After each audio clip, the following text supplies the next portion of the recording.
saya ingin masuk pada pemeriksaan sengketa pemilu. Nah, pemilu itu ada sengketa pemilu calon anggota legislatif yang dibarengkan dengan pemilu presiden. Kemarin ditambah lagi pemilu kepala daerah. Sehingga capek luar biasa. Nah, masing-masing punya karakteristik. Ya.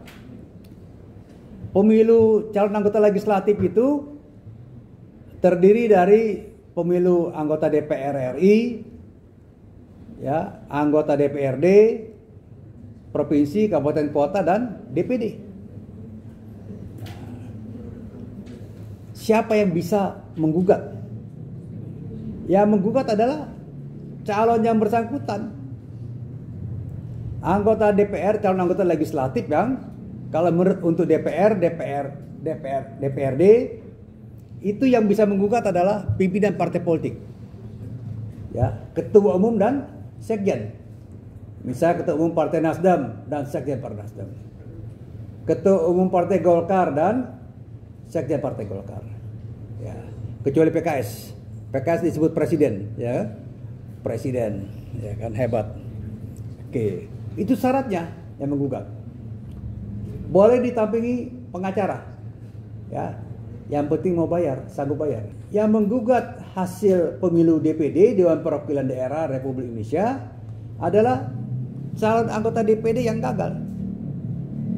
Ya, misalnya dia nomor urut 4. Ya toh? Nomor urut 5. Jadi setiap daerah itu punya 4 calon. Betul nggak? Ya, jangan manggut-manggut aja, betul nggak? Ditanya betul, nanti jangan-jangan salah lagi yang bicara. 4 ya. Dia nomor urut 5. Gugat. Nomor 5. Kenapa dia menggugat? Karena dia berpotensi naik jadi nomor 4. Ya. Atau dia menyalip nomor 3. Jangan nomor 7. Nomor 7 mah sia-sia. Ya. Dia gugat. Menang. Nah, tapi syaratnya ini semua menyangkut hitung-hitungan angka. Misalnya contoh ya.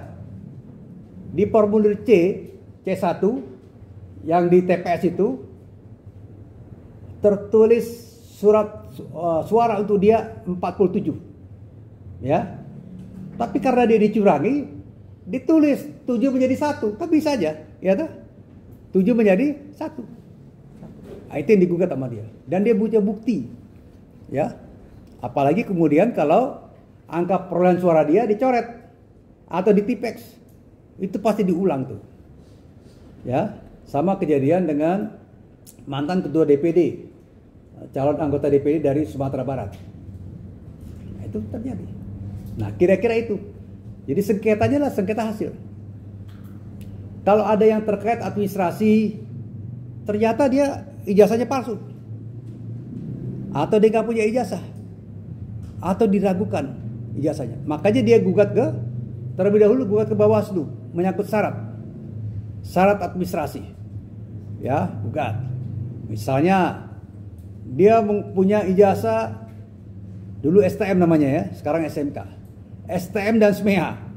Ya, di tahun yang sama, kota yang berbeda. Mana ada cerita itu? Ya, betul nggak? Dia punya STM SMEA satu di Palembang, satu lagi di Bengkulu. Wah, itu sulap namanya. Ya. Itu digugat. Oke.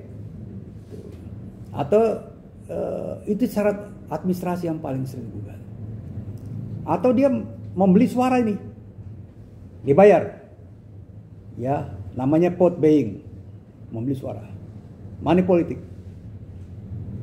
Ketangkep anggotanya yang bagi-bagi duit itu. Nah, ini bisa dibawa ke Bawaslu. Bawaslu bisa diskualifikasi dia. Nah, kira-kira gitu ya. Dibikin juga pemilu kepala daerah. Ya. Kemarin saya nangani satu perkara ya. Itu ternyata dua pasangan calon ini terbukti money politik. Yang satu ada bukti mentransfer uang pada masyarakat, koordinator. Ada lagi yang terbukti mengundang peserta pemilu, pemilih ke rumah dia. Ya kan dia undang tuh ke rumah anaknya, ke rumah adiknya, ke rumah kakaknya. Tujuan bagi-bagi duit. Dan besar sekali satu orang 16 juta. Ya. Pada saat itu. Kenapa? Karena ini pemberian suara ulang hanya 2 TPS. Jadi berebut 2 TPS. Akhirnya MK mengatakan, sama-sama terbukti, diskualifikasi semua. Diskualifikasi dan ulang dengan peserta baru. Nah, ini unsur-unsur ya yang perlu diketahui ya, cepat. Oke. Ada lagi sengketa Pilpres, ya toh? Sengketa pemilu presiden. Nah, saya tidak ingin bercerita politik. Saya bercerita apa adanya sesuai dengan pengalaman bersidang di MK.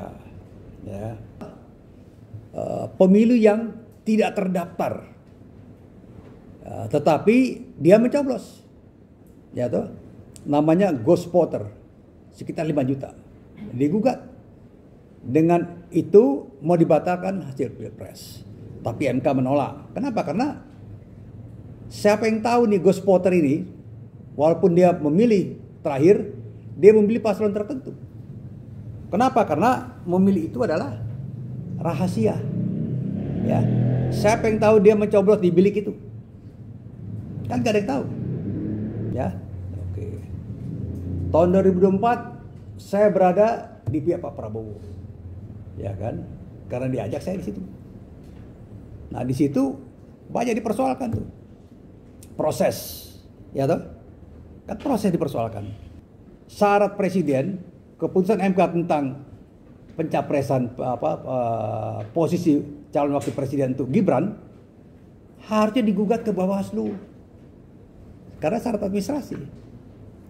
Ya, ini kan tidak digugat, baru kalah rame-rame mempersoalkan.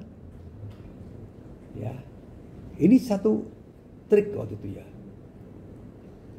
Saya kebetulan karena pengalaman saya menguasai materi itu. Jadi waktu bersidang di MK, saya jadi saksi ahli dari pihak Pak Prabowo, pasangan Prabowo Gibran. Saya bilang, sengketa di MK adalah sengketa hasil, bukan proses, ya, bukan administrasi. Dan kemudian, kalaupun tidak setuju melakukan protes pada saat debat, ya kan? Betul nggak? Proses pada debat di KPU. Tapi ini kan bersalam-salaman. Artinya secara sosial, secara yuridis Anda akui Gibran sebagai calon wakil presiden. Head to head nih. Gibran misalnya dengan Muhaimin, ya, Gibran dengan Mahfud. Kan itu. Kalau Anda nggak setuju, Anda jangan ikut debat. Anda protes langsung. Nggak benar nih. Ya, calon wakil presiden Gibran. Tidak sah. Tidak sah apanya. Ya. Putusan MK mengatakan memberikan jalan buat Gibran. Tapi bukan merujuk pada orang ya. Pada semua unsur yang berumur 35 itu. Dan syarat umur 35 ini pernah juga diatur dalam undang-undang pemilu sebelumnya. Ya. Kalau nggak percaya cek sendiri. Ya. Jadi disinilah persoalannya, kemampuan melihat masalah. Ya kan? Kemampuan melihat masalah. Kalau nggak setuju, jangan ikut debat. Anda tolak. Tapi kan ada debat. Dan masing-masing ketiga pasangan calon ini merasakan menang. Iya kan? Kalau merasa kalah, dia mundur. Ya kan? Masing-masing. Jadi saya hadapi itu dengan MK. Pendapat saya benar. Ya, ditolak itu. Ya, gugatannya Anies Muhaimin dan Ganjar Mahfud. Walaupun Pak Mahfud mantan ketua MK, ya kan? Jadi kalau kita bicara hukum, kita bicara hukum. Jangan bicara politik. Lihat begitu. Nah, sampai sekarang nih di ujung-ujungnya, ya toh?